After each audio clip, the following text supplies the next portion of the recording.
Well, the acronym PATH is for Projects for Assistance in Transition from Homelessness. And essentially, our mission is to go out there and identify people who are willing to take in some services and referrals for themselves, and we aid them in advocating for themselves.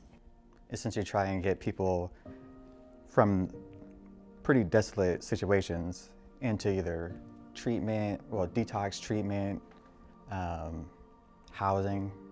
And as PATH, we try to offer them a different quality of life, walking alongside them to walk through and navigate the broken system we have. We've helped many people, and so our impact has been that we're part of the community now, which I didn't know what that meant in the beginning.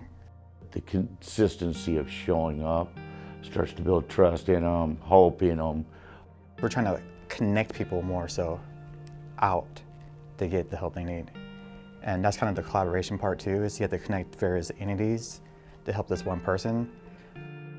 It takes a village, so yeah, we collaborate with little mom and pop nonprofits all the way up to, you know, we'll go with the grassroots guys and everything else, and just, you know, and it's connecting people with people. You know, we're not some big system. We're 3 people with lived experience. I really identify with women that are out there, women with children, women who are, you know, 55 plus, people that are just find themselves homeless for no reason at all. Being a woman that was homeless, struggling, not knowing who to call or how to fill out the paperwork, having people like our PATH team that can actually help people navigate the system really is beneficial and helpful, and I hear that a lot from people. I'm in recovery myself. I used everything for 35 years of my life. My brother died in my arms in 2011. In 2011, my daughter asked me to sell her heroin. The worst of them two was my daughter asked me to sell her heroin. It wasn't my brother's death, because of what I was doing and where I was at. And he was doing the same thing. It was just part of the life. But my daughter, that broke me. That's what started me on my journey of recovery. I now have 10 years in recovery, and I really enjoy what I'm doing. And in 10 years of trying to put on a cape and save somebody, I've learned to take off the cape and put recovery in their lap and say, here it is, without expectation of them actually doing it. Just being able to offer what is out there. And then the reward is the people that jump aboard is more than anything. I don't have to save people, but I'm able to offer them something that they might not be getting offered. I care about people today on a level that I never have. I guess the beginning is I was in the active duty Army.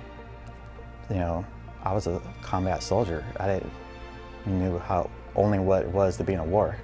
You know, I want to help with veterans and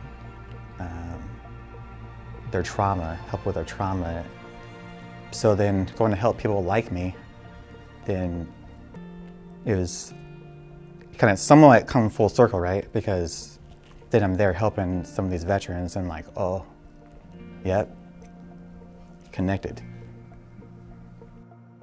I met somebody at a church, was kind of feeling hopeless, and we were able to get them to Smoky Point and then get them out of Smoky Point and take them into the Hand Up Project, get them HARPS funding, get them housed, and then get them into an Oxford situation. And they're doing well, they have a job, you know. So that is a wonderful thing. And their victory, you know, by osmosis, we kind of just say, oh, that's our victory. You know, we don't give up on people. There are our brothers and our sisters out there. And I think if we look at it as, these are people that are struggling and need our help. These are not people that we abandoned. These are not people that we just stuff away and don't look at. The impact has been like phenomenal as far as like seeing it go from nothing to what it is now. You know, what can we do to help people? And that's the biggest thing to keep in mind. I really believe in what Bridgeways is doing, and that helps me do my job better.